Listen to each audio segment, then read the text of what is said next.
You're looking at what would be the front of our church property, and these pine trees belong to the church, and that white building, well, that's the Tractor Supply here in town.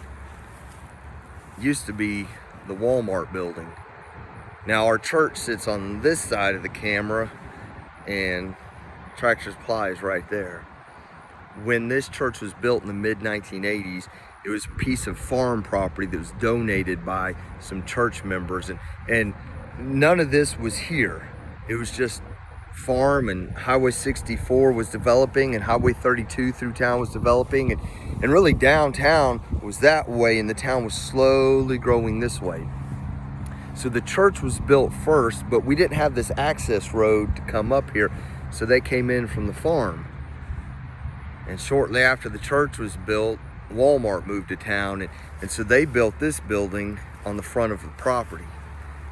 And even though the church was here first, people started to call the First Church of God the Wal Mart Church, because everybody knew where Walmart was. It was closer to Highway 32. It took them a moment to realize that the church was behind Walmart. You had to go up the hill and behind the Walmart building. To this day, even though Walmart has moved down the street, bigger building, newer building, and Tractor Supply has moved in, to this day, a lot of people associate the First Church of God as the Wal Mart Church or the old Wal Mart Church. And when people ask me, oh, what church do you pastor? And I say, well, the First Church of God, they just kind of look at me and I'll say, we're located up the hill behind Tractor Supply. And some people kind of still look at me and I say, the old Walmart Church, and then it connects with them. And then they start to connect dots, and they tell me a story. You know, my kid went to Vacation Bible School there. I grew up in the youth group there. I got married there. I got baptized there. My kids went to your school there. You know, they all have some kind of connection to the Walmart Church.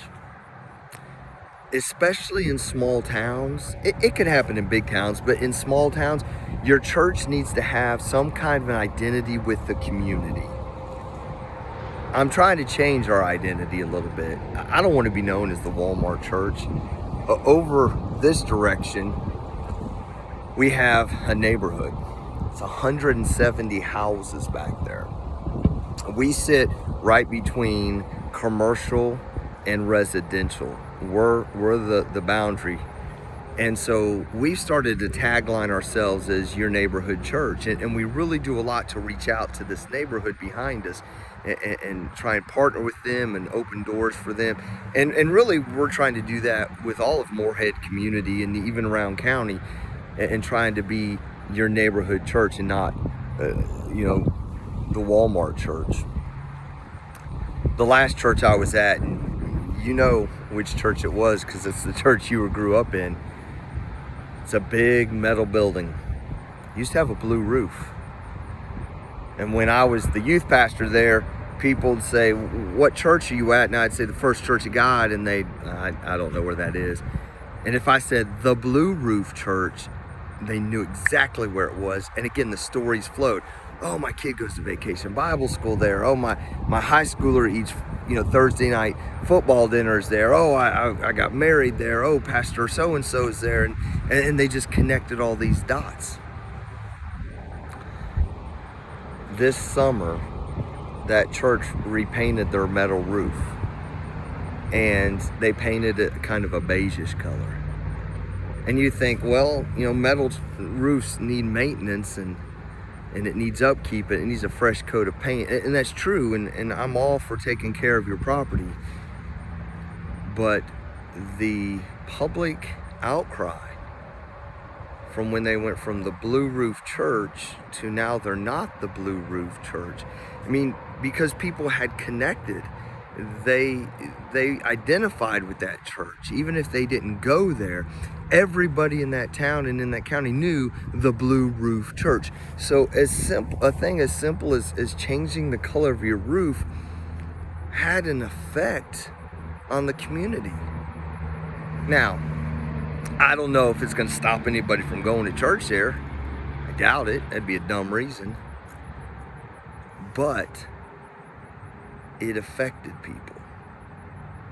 Because people connect, especially in small towns, connect to churches. And when things like that happen, it affects them. You know, this summer has been a pretty expensive summer for our church. Our building's pretty big. And we put a brand new roof on it. We've got new gutters on it. We've done some HVAC, and we're getting a new fence this month around our playground. And we've just let the public know, hey, there's things happening. There's construction happening at the church. And people who don't attend this church, they were excited for us. They were happy for us. We had people driving by watching the roof go on because at some point in their life, they were connected and they want to be connected. And that just opens doors to get them from being connected to being involved and a part and a member and a part of the family, and get them in the doors on Sunday.